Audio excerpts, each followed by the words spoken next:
obligation to do everything in its power to get aid into affected areas of Syria. That includes urgently coming together in the United States Security Council to authorize additional crossing points from Turkey. As we saw this past week, having only one crossing means there's a single point of failure. We echo the repeated calls of UN officials for the UN Security Council to authorize additional border crossings to help deliver life-saving aid to people in the northwest of Syria. Ambassador Thomas Greenfield put it well in her statement last night, as she said, "People in the affected areas are counting on us. They are appealing to our common humanity to help in their moment of need. We cannot let them down." This is not a political issue, it is a human one. To our friend and ally Turkey, we will be with you every step of the way. To the people of Syria, we are sending you precisely the same message. The United States is continuing to mobilize assistance through US-funded humanitarian partners, and will be pushing for a resolution in the Security Council that authorizes those additional crossings as soon as possible. More border crossings will save more lives. It is that simple. Next, we are deeply concerned by the Cambodian government's abrupt decision to revoke Voice of Democracy's media license. A free and independent press plays a critical role in functioning democracies, providing the public and decision makers with facts and holding governments to account. The decision is particularly troubling due to the chilling impact it will have on freedom of expression and on access to information ahead of the national elections in July. For more than 20 years, VOD has provided objective, fact-based reporting on issues that serve the interests of the Cambodian people. We urge Cambodian authorities to reverse this decision. And finally, as Secretary Blinken said in 2021, human trafficking is an affront to human rights. It's an affront to human dignity. This afternoon, Secretary Blinken chaired the Biden-Harris administration's second meeting of the cabinet-level President's Interagency Task Force to monitor and combat human trafficking. Today's event is an opportunity for 20 agencies across the federal government responsible for coordinating U.S. government-wide efforts to combat human trafficking to highlight key federal anti-trafficking work and to announce upcoming initiatives to the public. This meeting underscores the administration's strong commitment to combating human trafficking and is an opportunity to reinforce the priorities set forth in the updated National Action Plan to combat human trafficking, which we released in December of 2021. The Secretary also presented the Presidential Award for Extraordinary Efforts to Combat Trafficking in Persons to 2 recipients selected by the President, honoring their incredible work to fight human trafficking in our own backyard. A member of the presidentially appointed U.S. Advisory Council on Human Trafficking spoke about the Council's work and recent recommendations. This event, which is ongoing, is being live streamed from the White House's YouTube channel, and there will be a recording available at our website, www.state.gov. With that. Great. Thank you, Ned. Happy Monday. Since I'm prepared to wager a significant amount of money that you don't have anything new to say about the Chinese balloon and/or shoot downs of whatever these things were, objects. Let me start where you started. Yep. Am I correcting that? Matt, I would never encourage wagering or gambling from the podium, but that would be a safe bet. Let me start where you started then. When the Secretary was in the Middle East, when he was in Israel specifically, did he specifically tell President Netanyahu that he would object and strongly oppose these kinds of these moves, and in particular, these ones that were announced yesterday? So Matt, when we were there, before we were there, after we were there, last week, again today, our message on this has been clear and consistent. We oppose any unilateral steps that exacerbate tensions. We've run through, you probably know our litany by heart at this point.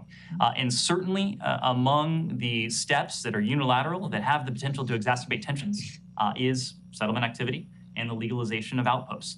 It is no surprise to our Israeli partners precisely where we stand on this. It's no surprise because we've made this very clear in private, in very direct terms, but it is also no surprise because we consistently make this clear in public. This administration has been clear and consistent on that front. We did not want to leave any room for ambiguity whatsoever. Well, then what's your takeaway from the fact that they went ahead and did it anyway? Yep. So look, Matt. What are you going to do about it? So Israel, of course, is going to make its own sovereign decisions. We have made our opinion, our very strong opinion on this, very clear. A number of other countries, including countries in the region, countries well beyond the region, have made their opinions on this clear as well, and I expect that will continue. So we're doing a couple things. We are having intensive discussions with the parties. That includes Israel. We're registering our deep concern over what we heard within recent hours. We're engaging with the Palestinians. We're engaging with other regional partners as well. And as I alluded to a moment ago, a number of regional partners have already spoken out about the announcement that has emanated from Israel. We are doing this bilaterally. We are doing this multilaterally with a much broader group of partners, including a number of partners who share the concerns that I just outlined and the concerns that you heard from Secretary Blinken in the statement that he issued just a few minutes ago. When it comes to our regional partners, this was part of the reason Secretary Blinken thought it was so important to travel to Israel, the West Bank, and Egypt now last month.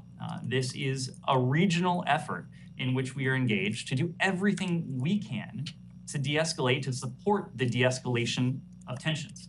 Now, ultimately, it is incumbent on the parties themselves to take steps that serve that purpose. And the reason we're voicing such strong concern and such deep trouble over what we've heard from Israel in recent hours is because it does precisely the opposite. This is a unilateral step that certainly does not de-escalate tensions. It has the potential to do quite the opposite. Beyond that, Matt, the Secretary's statement and the topper that I just ran through, it made a reference to of encouragement to all parties to take additional actions that can further de-escalate tensions in the region and take practical steps to improve the well-being of the Palestinian people. Since the earliest days of this administration, we have been focused on those practical steps. We were in a position to have to restart the relationship with both the Palestinian Authority and the Palestinian people essentially from scratch. That was an early priority of ours. We resumed those relationships and we've resumed humanitarian assistance to the Palestinian people. Over the past 2 years now, we've contributed more than $900 million to the Palestinian people as part of an effort to improve their well-being in very practical ways. We are committed to a two-state solution. You've heard that in the Secretary's statement today. You heard that when he spoke to J Street a number of weeks ago now. You heard this from the President when he was in the region, from Secretary Blinken when he was in the region more recently. We are going to continue to work with the parties, with Israelis and Palestinians in the first instance, but parties in the region, parties in some cases well beyond the region, to do everything we can to keep the prospects of a two-state solution alive. Right. The thing is, though, that Ned, you had intensive discussions. You just said, what are you doing in response? And you said you were engaged in intensive discussions with the parties and with our friends and allies in the region. But you had intensive discussions with the Prime Minister, with President Abbas, less than 2 weeks ago, less than 10 days ago. And it certainly looks like the Israelis just don't care. Because as you said, you made it clear that these kinds of moves run counter and hurt one of your main priorities for the region. So the question again is, what are you going to do about this, if anything? I mean, are you going to drop your opposition to the Palestinians taking these issues to international forum? So Matt, this is something we are going to continue to discuss with the parties themselves, with parties in the region, with countries, in some cases, well beyond the region. Our guiding principle in the first instance is to oppose any steps that have the potential to exacerbate tensions. The corollary to that is to support those steps that can serve to de-escalate tensions. We are calling for both. We are calling on the parties to refrain from additional steps that could exacerbate tensions. We're calling on the parties, the Israelis in this case, but countries in the region, countries well beyond the region, to take practical steps that would improve the well-being of the Palestinian people. We have, over the course of the past 2 years, attempted to lead by example.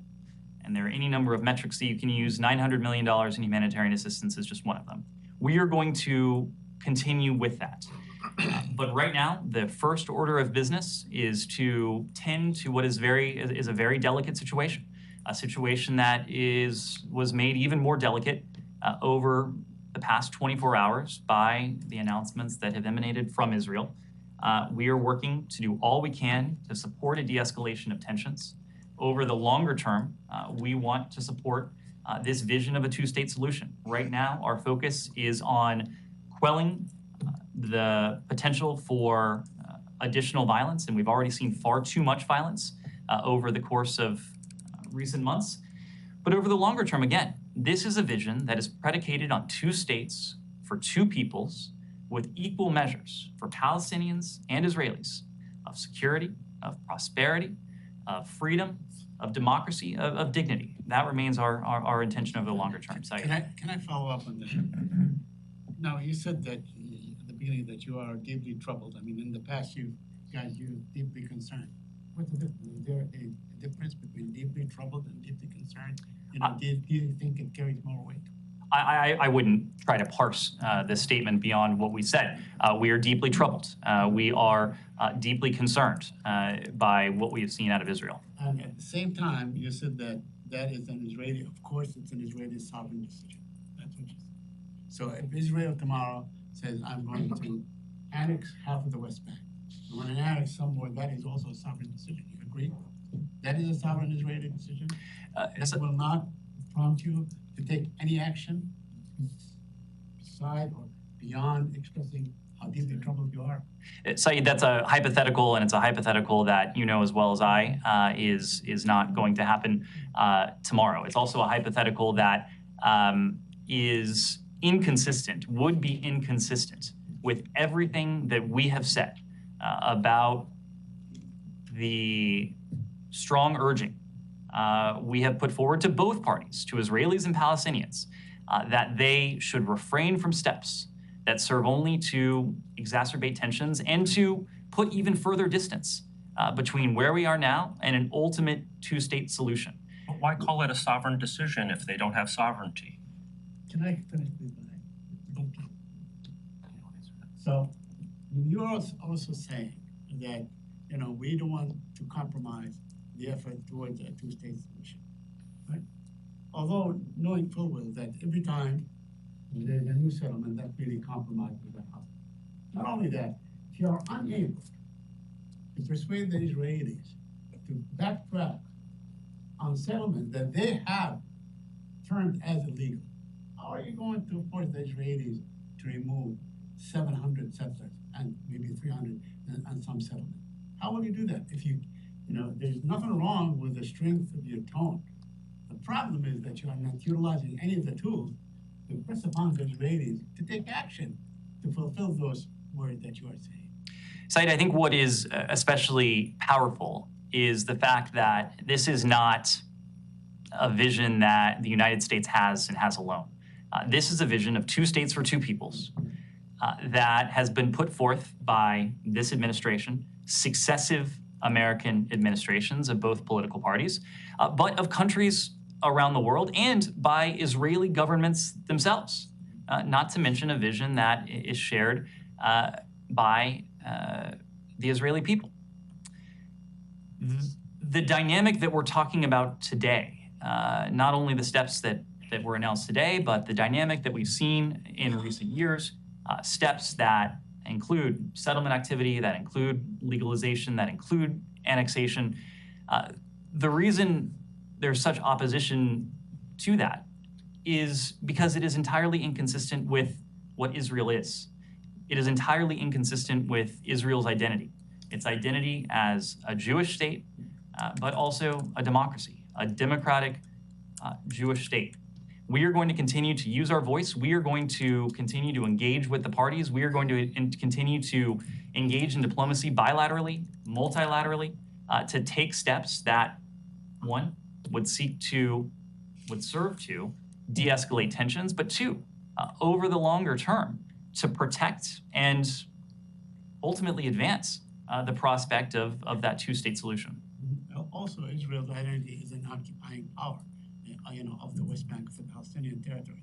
And, you're a signatory to all the international protocol that term, that have a very clear definition as to what a war crime is. Settlement of occupied territory is designated as a war crime. Do you consider settlement in the West Bank to be a war crime?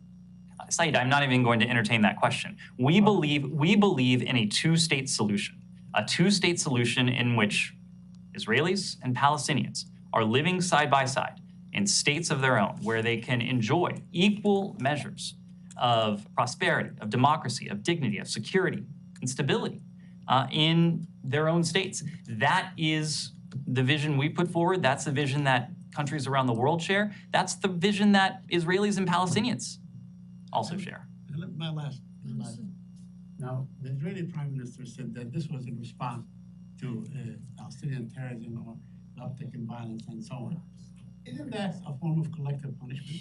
Do you agree that this is a form of collective punishment when you seal homes, arrest mothers and fathers and daughters and sons and so on, banish them and so on? Is that collective punishment? I'm not going to characterize, Saeed, I'm just not going to characterize the way any individual Israeli official has explained this. What I will characterize is our position on these moves. Our position is that we're deeply troubled, we're concerned.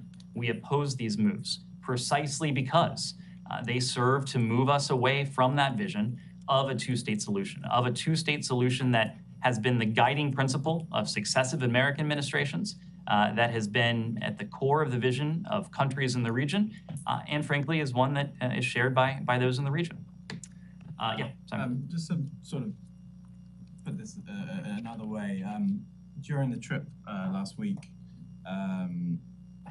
you mentioned this desire to rebuild the relationship with the Palestinians, with the Palestinian Authority. The Secretary, in meeting with President Abbas, specifically mentioned legalization of outposts. Is there a credibility issue here for Palestinians if you're asking them to do things in this meeting, and you're coming after meeting Israeli officials, and days later, this ends up happening? So what are Palestinians who you're trying to rebuild the relationship with? What are they supposed to take? Well, if they listen to our statements, not only today, but again, over the course of this administration, over the course of successive administrations, just as to Matt's earlier question, our Israeli partners know where we stand, our Palestinian partners also know where we stand. There's also an important note that I've already alluded to in the statement that the Secretary issued earlier today. He called on countries, to take practical steps that can improve the well-being of the Palestinian people. The Palestinian people have, in many ways, been deprived of opportunity. They've been deprived of prosperity. They've been deprived of hope. As we seek to maintain the viability of a two-state solution, a vision of two peoples and two states living side by side, part of our focus right now is to instill and engender more hope, to give them the hope that there is a brighter future on the horizon. We are trying to mitigate the damage, and we're trying to preserve the viability of that vision, a vision that they want, a vision that we want, a vision that the region, by and large, wants. Is it fair to say that there was this Fenzl plan, the U.S. security coordinator's plan, and you had some officials stay behind after the trip to try to sort of work something out? Is it fair to say that that has no fruit? There's no fruit from that, given this move now. Can we say that anything was achieved by that? Well, if your question is if we're giving up hope on efforts to de-escalate tensions, the answer is an unequivocal no. Two senior State Department officials did remain behind when we were in Israel and the West Bank last month. I suppose it was earlier this month now, to hear ideas from the parties about steps that they themselves would have to be in a position to take to de-escalate tensions. Now, the step that was announced from Israel yesterday now, that was not a step in that direction. It was a step in the opposite direction, unfortunately. But our commitment to engage with the parties, to work with the parties, to support the parties as they seek to de-escalate tensions, to end this cycle of violence, our commitment is steadfast. We are doing that, and we will do that with the parties themselves. We will do that with our partners in the region. It's one of the reasons why Secretary Blinken thought it important to go to Egypt before we traveled to Israel and the West Bank. There are other countries in the Middle East who have and will continue to play a constructive role with both parties, and we're going to continue to engage with them. At the risk of being repetitive, there is no consequence in terms of you're not looking at various U.S. aid to Israel, for example, a country so openly defying Secretary of State in this way. Would you consider any consequences beyond, deeply troubled and intensive discussions? So I'll make a couple points. One, Israel is a partner of the United States. It is among the closest partners we have. It is not only shared interests, but it is the shared values that have long been at the core of the relationship between our two countries since 1948, when President Truman recognized the state of Israel, I think 8 minutes after Israel declared itself independent. Part of that relationship is a rock-solid commitment to Israel's security. There is no question that Israel faces threats to its own security. We have seen examples of that, just horrific examples of that in recent days alone. At the same time, and this goes back to what I was saying about the shared values being at the core of our relationship, we have the United States, over the course of 70 plus years now, has supported a two-state solution as the only viable means by which to preserve Israel's identity as a Jewish state and a democracy. So we are going to continue to support that. We are going to continue to stand by Israel's side when it comes to the security threats that it faces, even as we use our voice and we coordinate with other parties and partners in the region to oppose these sorts of steps that actually undermine the prospect for that very two-state solution. Camilla. Just one follow-up on Israel and one on China.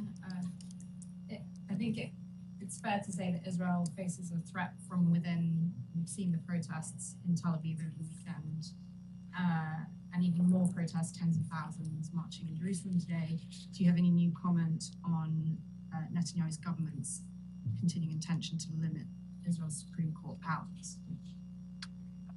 These are decisions for the Israeli people. I am sure all of you remember what the secretary said when he was standing next to Prime Minister Netanyahu in Jerusalem. I'm sure all of you read what the president told the New York Times yesterday as well.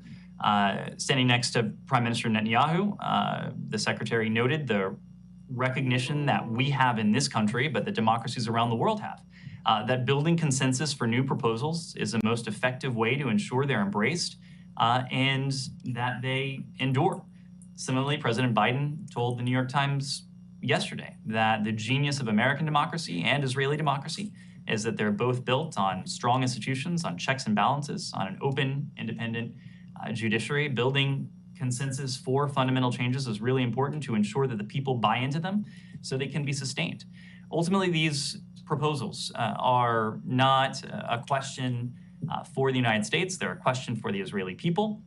What we have shared in public now a couple times and in private as well, is the experience that we have in this country, is the experience that democracies around the world have had about the process by which proposals are tabled and debated and taken up and advanced or not. That's what we've commented on. Can I pivot to China? Anything else on Israel? On China, Go ahead, Camilla, and then we'll come back. Is the secretary going to, or is there an active intention to meet with Wang Yi in Munich later this week? And have you had, since last week, since these objects have been shot down, have you had any interaction with Chinese counterparts in DC? So the answer to that second question is yes. We believe in keeping lines of communication open. We think that is important. It's especially important in some ways at times of tension. But we are going to do everything we can as a responsible country to see to it that we have the ability to communicate with one another, to speak directly, candidly with one another. To the first part of your question, we're always assessing options for diplomacy. I'll have to let the PRC speak to Wang Yi's potential travel. We'll have an opportunity to speak to Secretary Blinken's potential travel, but I can tell you at the moment there's no meeting on the books between Secretary Blinken and a senior PRC official. John, go ahead. And so the U.S. is open to it, though? Look, John, first of all, we are open and we are committed to keeping lines of communication open. There are different ways to do that. We can pick up the phone. We can see officials in our respective embassies in Beijing or Washington. We can see officials in third countries. We can, as we were planning to do, travel to the PRC to engage in those face-to-face discussions. We'll take a look at all of those options, and if they make sense, given where we are in the bilateral relationship, and if it has the opportunity to be constructive and useful, of course, that's something that we would take a look at. And on the same topic, we heard from Kirby that there was no indication that this was that the crafts were surveilling anything, the recent crafts. Is there any indication or evidence that the craft belonged to a nation state? My colleague at the White House just gave quite a long briefing on this. I think the bottom line, as he conveyed, is that these recovery operations are ongoing. And the first order of business here is recovering these objects, and from there, getting a better sense of just what they were and to whom they might have belonged. Jenny? Thank you. I'll follow up China about the human trafficking in China. There's North Korean detectives are being human trafficked in China. What actions will the United States take to China for the human trafficking?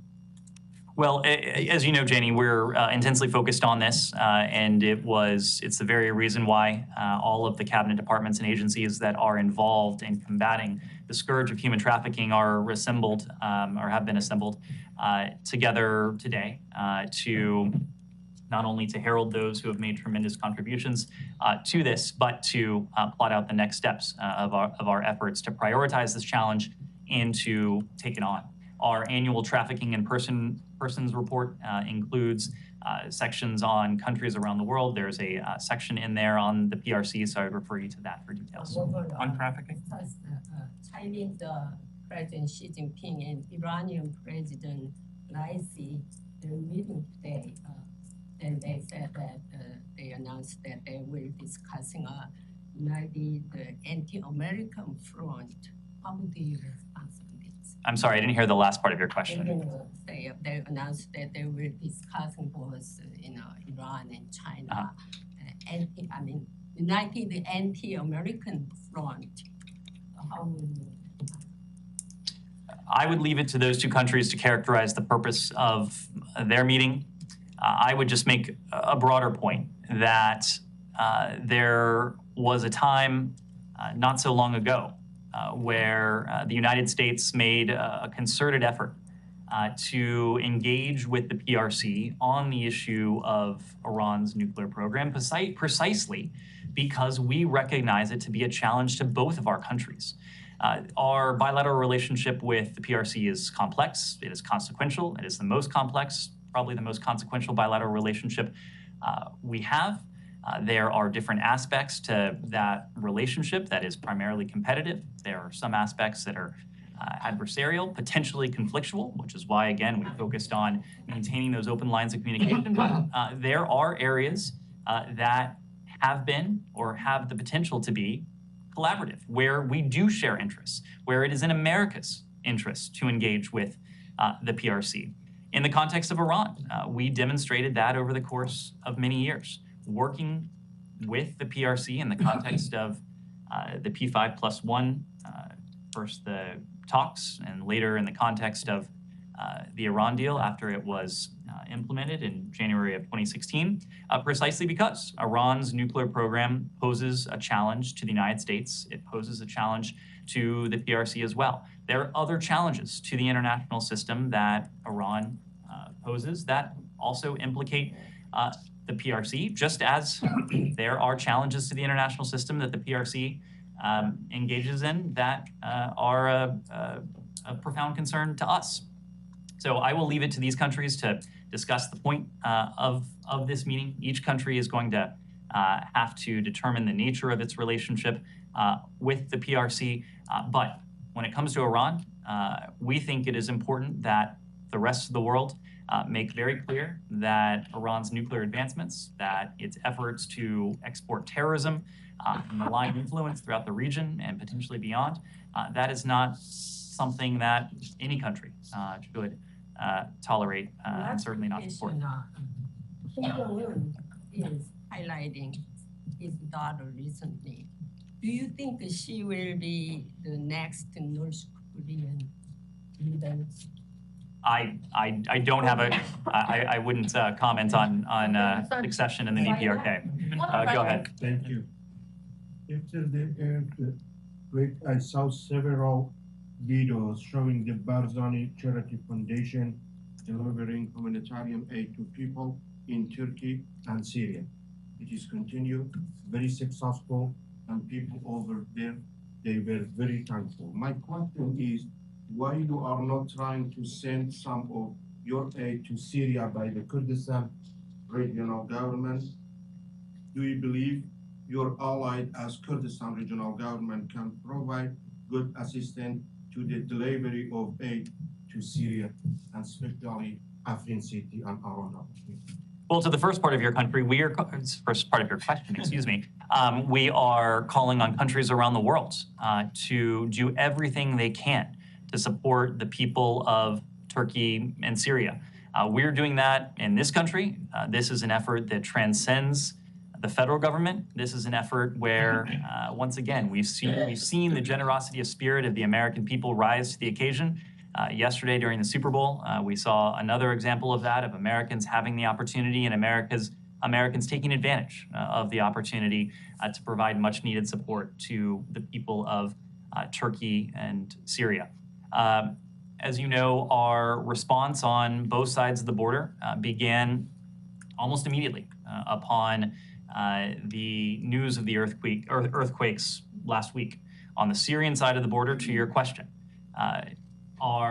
there were independent NGOs that were able to respond within minutes of the earthquake, precisely because the United States has been the world's leading humanitarian provider to the Syrian people since 2011, since the outbreak of the civil war in Syria. We have supported the Syrian people both inside Syria and Syrian people throughout the region to the tune of some $15 billion over the course of those dozen years. Now, the needs on both sides of the border are enormous. When it comes to the Syrian side of the border, there are obviously additional complications there, owing to the operating environment, owing to the fact that the Assad regime, with the backing of Russia, had heretofore at least allowed only a single humanitarian crossing for aid to traverse from Turkey into Syria. We want to see that changed. We want to see all countries, including Russia, that has again, until now refused to do so, stand on the side of the Syrian people and show that they can put political considerations aside in the face of profound suffering and profound need and do the right thing, something they have refused to do here. in recent years, precisely so that additional humanitarian aid can flow to the Syrian people. We're going to look at all potential and appropriate ways to provide aid to the Syrian people. We want to see that possibility opened to the aperture opened even wider with additional humanitarian crossings. Can you clarify something? I need to move around. Yes, go ahead. This issue, I'm So curious. the second round of U.S. Pakistan mid-level defense dialogue began in Washington today, as per reports. What more you could tell us about these meetings? What is the agenda? And also, when is Councillor Derek going to Pakistan? Because it was said last week that he's going to be visiting Pakistan this week. Can you tell us about the visit? Sure. So on your question on the dialogue, this is a dialogue that is administered by our colleagues at the Department of Defense, so I would need to refer you to them for the specifics of these discussions. But the broader point is that we maintain a dialogue with Pakistan on a broad range of issues. We maintain productive engagement with our Pakistani partners at all levels of government. We have a shared interest in combating what are, in some cases, shared threats to regional security and to the security of our respective countries. We seek a strong partnership with Pakistan on counterterrorism. We look forward to cooperative efforts to eliminate regional and global terrorists and other security threats. The mid-level defense dialogue that is taking place this week, it's an opportunity to continue those discussions and to deepen partnership towards those ends. When is Derek Councillor going to Pakistan? We'll have more to say on his travel in the coming days. Nazira? I just follow. Thank you. Three questions. Number one, Zamir Kabulov, Putin representative, claimed that the U.S. support Daesh, Khorasan, ISIS. Number one, I don't know what's your position about that. Number two, Taliban has a lot of conflicts between each other.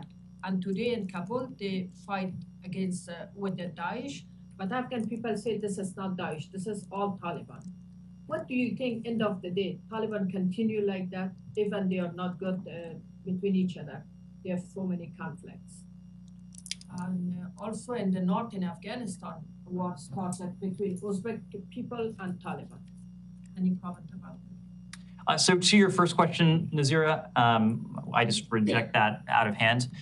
No country has done more to combat the specter of ISIS or Daesh than the United States. It was in 2014 and 2015 and that the United States corralled, organized, and since then has led the global coalition to defeat ISIS. And not only have we led it, but we have led it effectively with dozens of countries, some 70 countries from around the world, including some of our partners in South Asia who have joined these efforts. You can look at the effectiveness and success of that leadership and that campaign in any number of ways, but if you take a look at the land that ISIS held in the Middle East and parts of Iraq and Syria in 2014 and 2015 compared to where we are now, there is a clear recognition that because of this coalition that America has continued to lead, Daesh has been decimated. We have wrested much of its territorial stronghold away from it. Its so-called caliphate is no more. We continue to be focused on ISIS and its affiliates around the world. Of course, there is a especially dangerous affiliate in Afghanistan, ISIS-K. We've seen the lethality of ISIS-K. No American needs reminding of the danger this group posed as our troops were withdrawing from Afghanistan in August of 2021. President Biden has made a solemn commitment to remain focused on ISIS-K and, if necessary, to take action against it if we see plots emanate that are targeting the United States and our partners. Yes. Thank you, Ned. I have three questions, so please bear with me. First one is about the JCC meeting in Riyadh. Special Envoy Robert Malley just left for Riyadh. It has been mentioned in your readouts that Iran is going to be one of the topics that you're going to talk about. Can you please elaborate more on that? What aspect of Iran is going to be discussed there? And also, Robert Malley had a meeting in Willard Hotel here in DC on Saturday with the Iraqi delegation. What was the outcome of that meeting?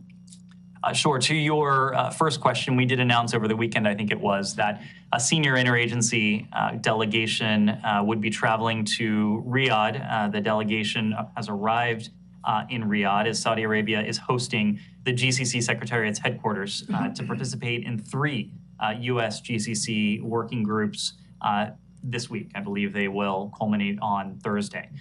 This delegation, which Rob Malley is heading, will meet with representatives from GCC member state governments and the Secretariat to discuss our shared priorities. These meetings will demonstrate the United States and GCC members' shared commitment to advancing regional security and stability through cooperation across a range of issues. There are 3 working groups at play here. One focuses on integrated air and missile defense and maritime security. There's a working group that is focused on Iran and the challenges that it poses. And there's a 3rd working group that will focus on counterterrorism. And so the delegation will engage in all of those working groups. Okay, and also on Friday, a group of 8 figures, the most important and prominent Islamic Republic opposition, gathered here in Georgetown University, and they announced a sort of a so-called qualification. We are expecting a charter to form a united front against the Islamic Republic of Iran to be published by the end of February. This is the first time that the opposition, including Prince Reza Pahlavi, Masih Ali-Nejad, Nazanin Boniadi, are coming together, forming a coalition. What's your reaction to that? Are you welcoming that? And previously, you here at the State Department, you hosted Nazanin Boniadi. Are you planning to continue this sort of contact and talks with them? Well, of course, no one, including the U.S. government, can claim to speak for the people inside of Iran. Only they can do that. Our job, of course, is to listen to them and to support them in every appropriate way we can. We are also listening very closely to leaders of the diaspora community. We want to hear from them, their thoughts, their perspectives, knowing that many of them have direct relatives who are in Iran. The Secretary has met with members of the diaspora, as have the Deputy Secretary, and in some cases heard just harrowing tales of the repression and violence that their relatives, family, friends have suffered at the hands of the regime. So this is a task that we do every day. We want to hear from a wide array of voices so we can see to it that we're best supporting the aspirations of the people of Iran. Go ahead. And the last question, Okay. sorry, I said 3, it's about Iranian drones. Guardian reported yesterday that there was a new delivery of advanced Iranian drones to Russia in November. What is your response to that? I'm not in a position to confirm that specific report, but the broader trend line is something, certainly something we've warned about for the better part of a year now. We have been warning since mid last year of this burgeoning military and security relationship between Iran and Russia. That has been not just a one-way street with Iran providing UAV technology to Russia, but it's been a two-way street with Russia in turn providing Iran with wares that it needs and it wishes to have for its own military and security services. We are taking action to do everything we can to counter this relationship and to counter that transfer of technology. Again, looking at it as a two-way street. We've used our authorities to good effect. We have exposed this linkage. We are continuing to galvanize countries around the world to maintain the focus on this and to do everything we can as responsible countries around the world to counter what is a profound threat to the people of Ukraine, but also a security relationship that has the potential to be a threat to people well beyond. Yes. Next. Go ahead. Me? Yes. Thank you. NATO chief last week at the press conference with Secretary Blinken talked about Chinese increased surveillance activities in Europe. China is conducting. What is the U.S. assessment of China's surveillance programs in the Western Balkans in particular? Are you seeing anything that concerns you and the NATO? And are there any spying balloons in the Western waters? So we did release some additional information last week. I recognize it was not enough information to satisfy the questions and curiosity of most of you in this room. But we did note that when it comes to this program, the extensive, almost global nature of it. 5 continents, some 40 countries whose sovereignty has been violated by this particular PRC balloon program. For reasons that are probably self-evident, we aren't naming the countries that have been subjected to this, but what we are doing is engaging directly and privately with those countries to share with them what we know, to hear from them what they know, recognizing that this is a shared challenge. And just as we do with all of the challenges that the PRC poses to the rules-based order, we know that we're always going to be in a stronger position. We're always going to be in a more effective position to address those challenges when we're working with our allies and partners. That certainly includes our allies and partners in Europe. NATO, as an alliance, has recognized what it calls, I believe, the systemic challenge that the PRC poses to the rules-based order. This is something on which we've seen a great deal of convergence between the United States, Europe, NATO, and countries around the world. Yeah, go ahead. On the warning to Americans in Russia to leave immediately, do you have a sense of how many Americans are there? Have you received any outreach from Americans that are trying to leave? What's the plan for the embassy? And why now? We've been knowing that this has been a concern for a while. Why is this re-upped? I'm glad you ended there because that's where I wanted to start. This is not new guidance that we are providing to the American people. We have been warning the American people for months now that they should not travel to Russia. And we've been warning Americans who may have been in Russia that now is not the time to be in Russia and that they should depart immediately. What we did do, and we often reissue what is known as our travel advisories for countries around the world, but we reissued our travel advisory for Russia with several updates. And that includes information regarding dual national military conscription, martial law in Russian areas bordering Ukraine, limitations on Embassy Moscow staff use of airlines, and Russian legislative changes permitting prosecution of those who, quote unquote, discredit Russia or advocate for the rights of LGBTQI plus persons and consular services in Russian occupied areas of Ukraine. So these are changes that are material to the American citizen community in Russia. But again, our message should be that Americans, our message is that Americans should depart Russia. They should depart Russia immediately, owing to a number of risks that are spelled out in much greater detail in that broader travel advisory. How real is the threat of them being drafted or forced to serve in the Russian army? Well, again, it's going to be based on the individual, but it is a concern we have to the extent that we thought it prudent to reissue our travel advisory, warning against the possibility of conscription for dual nationals. This is not something that we want Americans to consider precisely because we want them to leave Russia. We do not want them to leave themselves subject to these or any other measures that could put them in grave danger. Sean? I'll go to you next, Alex. To Nicaragua. Sure. Did you have a follow-up on that, Alex? Okay, and then I'll come back. Yeah. Thanks so much. This comes, days after U.S. embassy diplomats got threatened, warned by Russian government. I'm just trying to find if there's any connection there. Also, I asked previously the state of U.S. business. Some companies are still operating in Russia. Are you planning to come up with any guidance in light of today's announcement? And lastly, some countries like France today also extended that notice to Belarus.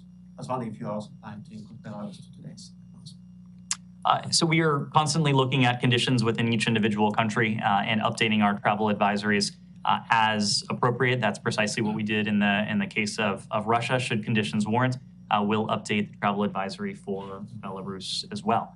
When it comes to American businesses are going to have to make their own decisions based on a variety of factors. Legal constraints, sanctions, the economic viability of their model, reputational concerns with operating in a place like Russia. This is not a decision we can make for companies.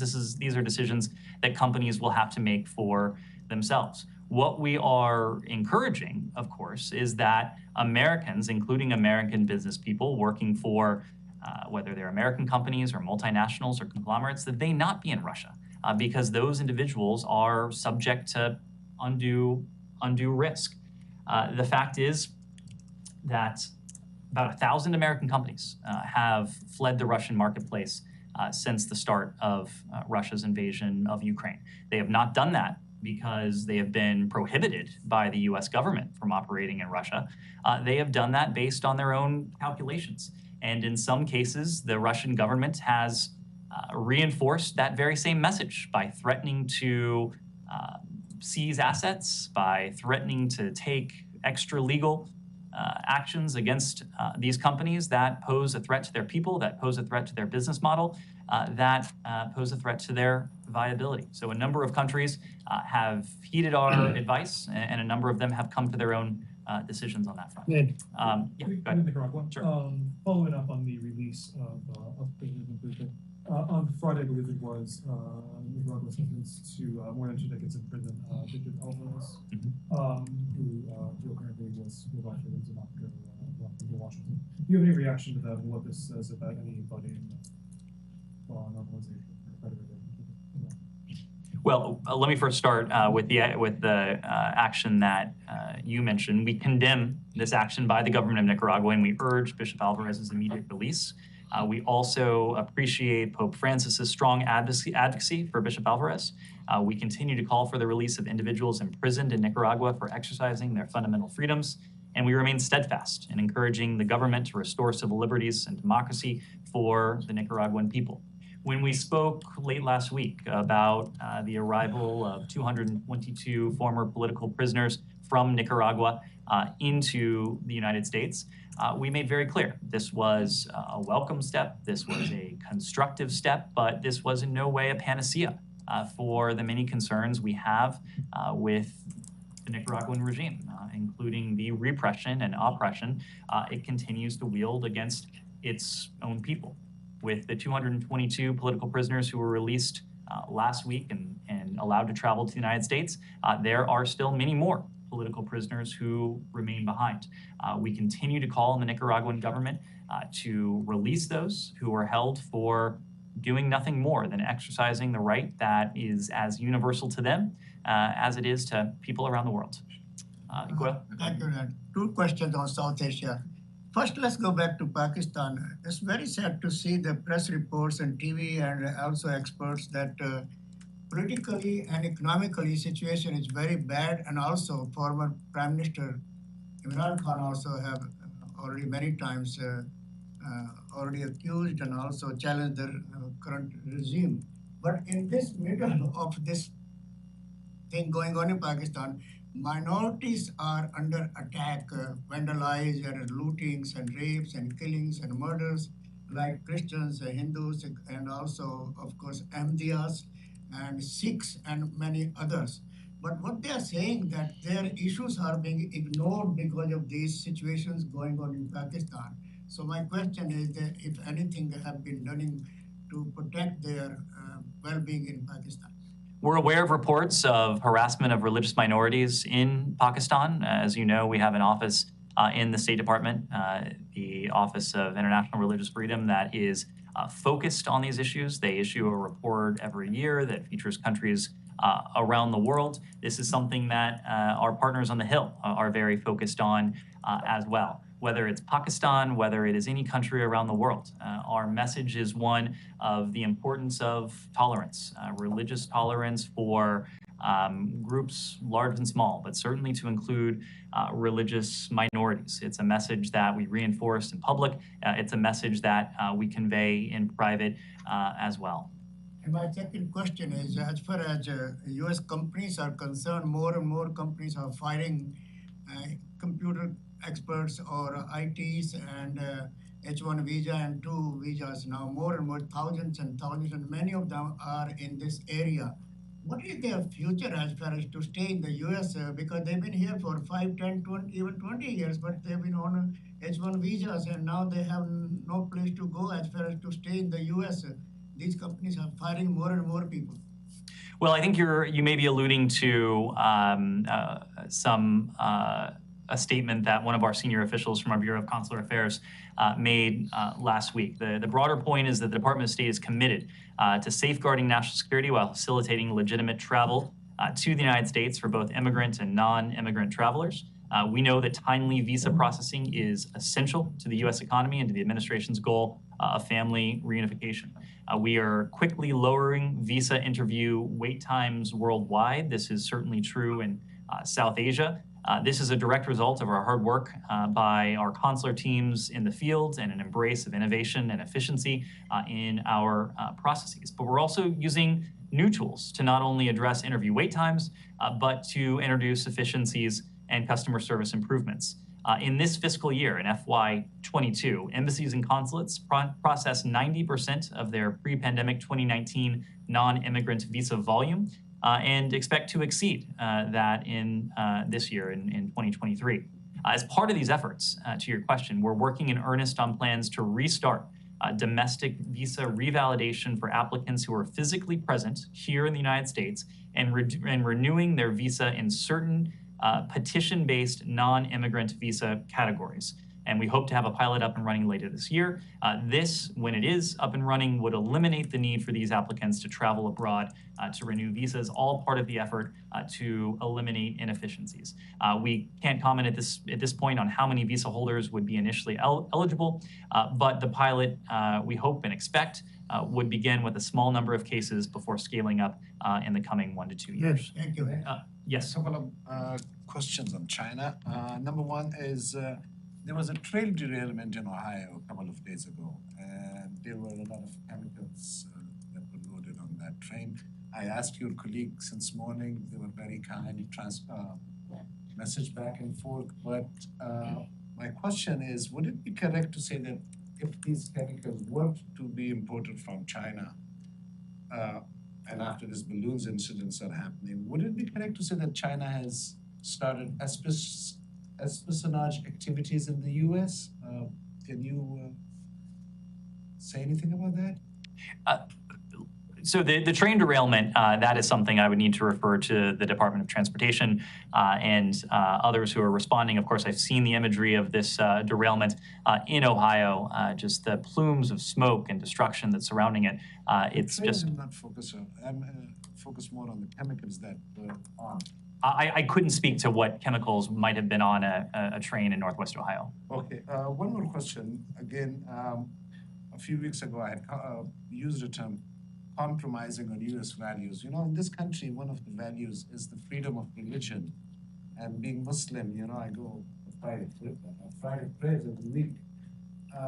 But one of my colleagues who just recently went to China, he informed me that the Islamic and the Muslim people over there are being treated so much worse than what the U.S. has even informed the public about it. And after getting that report, I checked with your former colleagues as well, and it has come into the notice that whenever things are good with China, then the Muslims who are treated there the way they are treated there, you guys do not take action about that when there is good relations.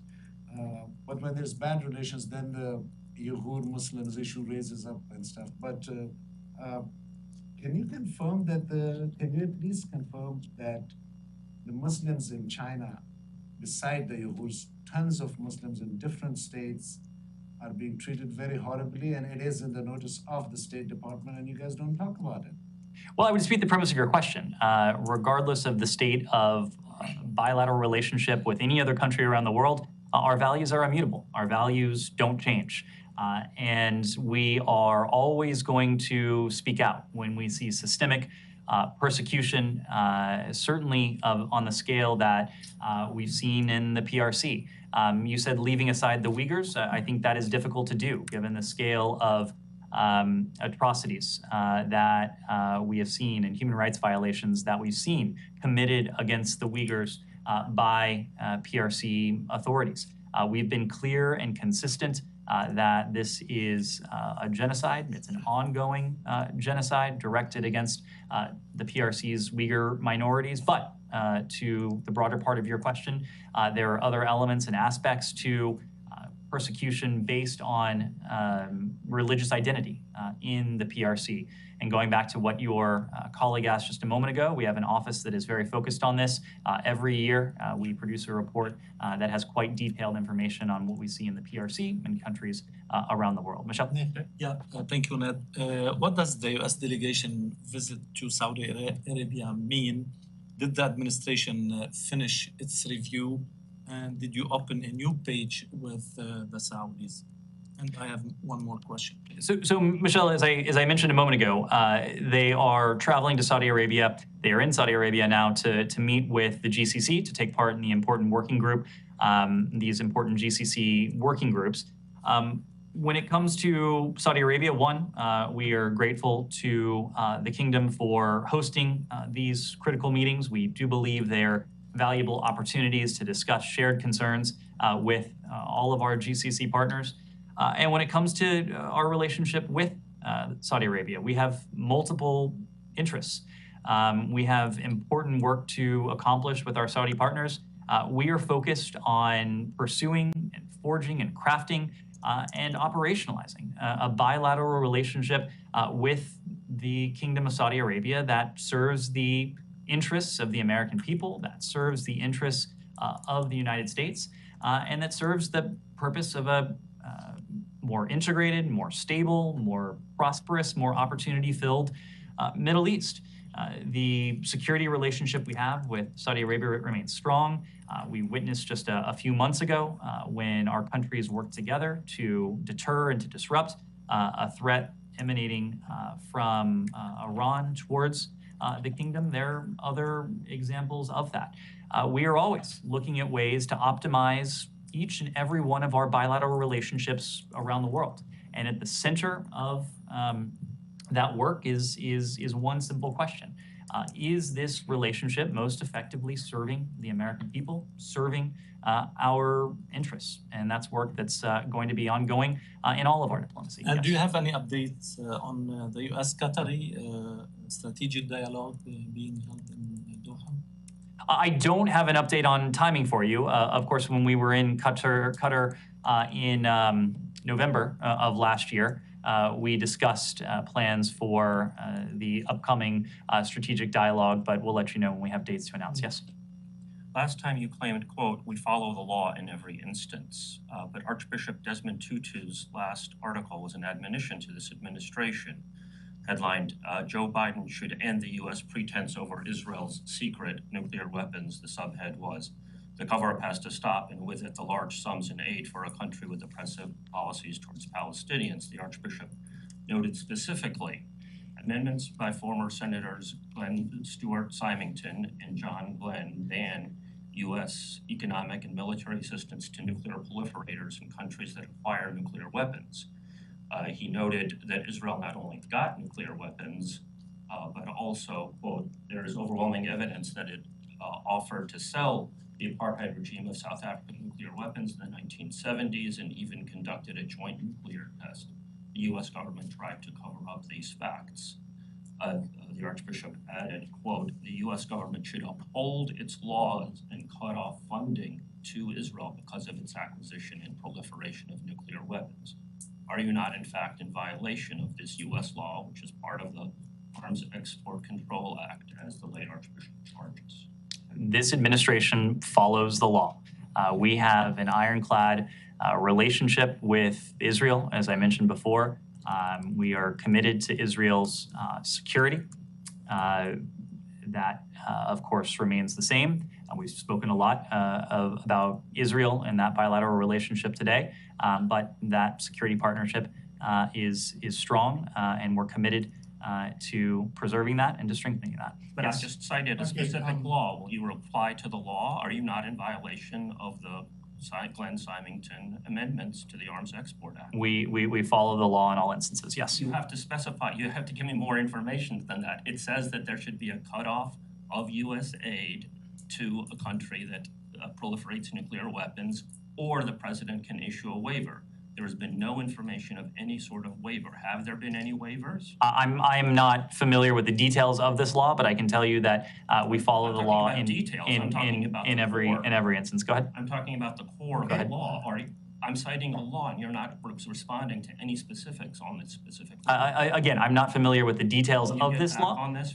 I'm not familiar with the details of this law, but of course, on this specifics here? if we have anything to share on this law, we'll let you know. Yes. Thank you, Ned. I hope you are familiar with what's going on in Ethiopia. I'm asking you, I present this question to you not only as a correspondent, but also as an Orthodox Christian. The unity of the Ethiopian Orthodox Church, one of the oldest in the world, and which accounts for about 40% of the country's 120 million population, is under threat after the move by the breakaway bishops who created their own synod. There should be no other synod in Ethiopia, one holy synod, one patriarch for the whole Ethiopian Orthodox Church.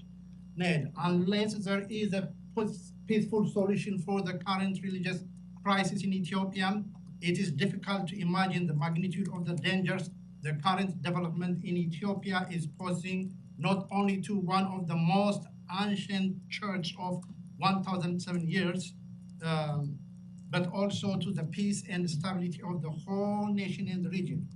My question to you, Ned, what is the State Department's position regarding the current very dangerous situation in Ethiopia? So this is something that we have not only addressed, but something that we have worked on intensively.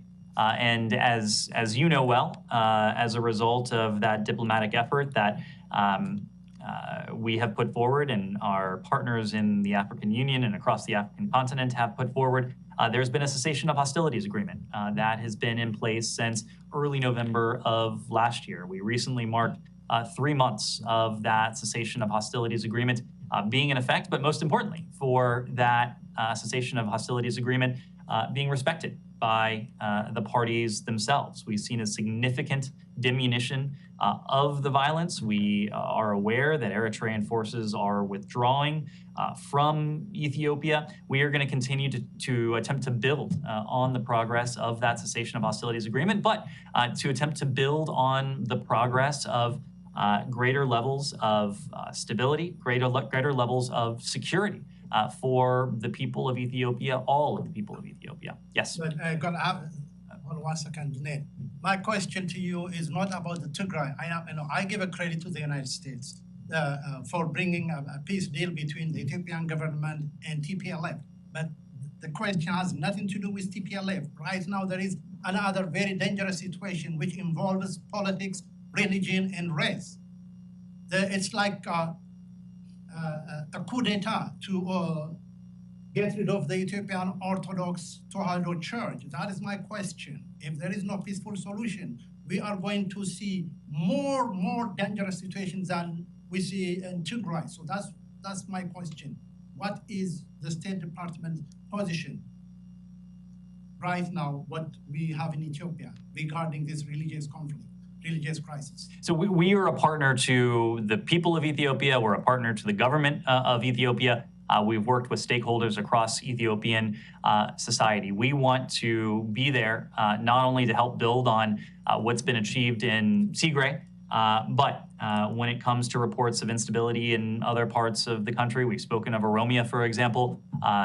You're raising other issues. We want to be a partner to the government of Ethiopia, to the people of Ethiopia, and we'll do what we can to support that. Yes. Yeah. Thank you, Ned. I have 2 questions. One question about Rob Malley's meeting with the Iraqi foreign minister. This meeting came after the Iranian foreign minister called the Iraqi foreign minister on Friday. Then after that, he had a meeting with Rob Malley at the hotel. Then what I've learned, they discussed JCPOA, and also they discussed what Iranian foreign minister talked to Iraqi foreign minister. Do you have any indirect talks with Iran? And if the JCPOA is not on your agenda, why it's been discussed with the Iraq, then they will go back to Iran. My second question about Iraq, there's congressional lawmakers are trying again to repeal the 2002 law authorization for use of military forces against Iraq. Are you in their book to repeal this act now? On the question of the AUMF, this is something that we spoke about during the last Congress. We do support the repeal of the 2002 AUMF. As you know, there are two AUMFs that are currently in existence. The 2001 AUMF provides us with the authority that we deem necessary to take action that we deem prudent when it comes to the threats posed by terrorist groups, for example. On Rob Malley's discussions, I'm not going to characterize any particular engagement he has had, but I will just reiterate that there's been no discussion of resuscitating the JCPOA. That is not on the agenda. It hasn't been on the agenda when we've engaged with partners, and it hasn't been on the agenda when we've engaged indirectly with the Iranians. When it comes to what we're conveying to the Iranians, we have means by which to convey those messages, and they really boil down to three simple messages. Stop killing your people, stop providing UAV technology to Russia, and release the wrongfully detained American citizens. Yes. Go ahead, and last question in the back. Okay, thank you for taking my question. So today, the Deputy Secretary Sharman had a joint press meeting with U.S, Japan, and ROK. In that meeting, was there any conversation or discussion discussed about joint sanction due to recent Chinese behavior, like a Chinese spy balloon? So I wasn't in on those discussions. I also haven't had a chance to speak with the deputy, but fortunately, you all had a chance to hear from Deputy Sherman herself and from her ROK and Japanese counterparts. Let me just say broadly, when it comes to the DPRK, we've consistently called on responsible stakeholders the world over to uphold UN Security Council resolutions. That, of course, applies to permanent members of the UN Security Council, the countries that themselves negotiated and formalized these Security Council resolutions. It is incumbent on all countries, including the PRC, to follow the letter and the spirit of the Security Council resolutions that have been implemented. The DPRK's nuclear weapons and ballistic missile programs pose a threat not only to the United States, to our deployed forces, to our citizens in the region, but to our allies, the ROK, and Japan, and it is certainly not in the interest of any country in the region, and that includes the PRC. Elizabeth?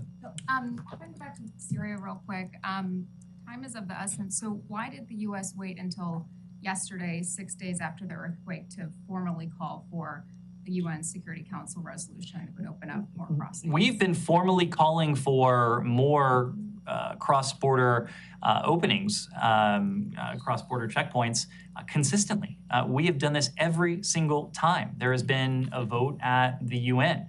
You have heard us twice a year now call for not only longer duration of these cross-border transit points from 6 months to a year, but we've consistently made the point that one is not enough, and one is not enough precisely because of what we saw in the earliest days following the earthquake, when the one crossing that Russia would agree to in the Security Council was made inaccessible after the earthquake. It was a stark reminder to the rest of the world of the need for redundancies. Hopefully, it was a stark illustration to not only the regime in Damascus, but also to the Russian Federation of the moral imperative of putting aside politics, putting aside petty relationships, and doing what is right for the people of Syria. That's what we're trying to do. That's what we're putting forward in the UN. That's what we've heard a lot of support for in recent days from our UN partners. Just a very quick follow-up. Just in the past, during the briefing, there was a statement from Secretary General Guterres saying that Assad has agreed to 2 more border crossings. Do you have any information on that or any reaction to that? Well, certainly hope Assad is serious about this. Of course, it hasn't been only Russia that's been opposed to this in the past. The Assad regime has consistently argued against additional humanitarian crossings. But if the regime is serious about this, and if the regime is willing to put those words into action, that would be a good thing for the Syrian people. Thank you. Thank you, sir.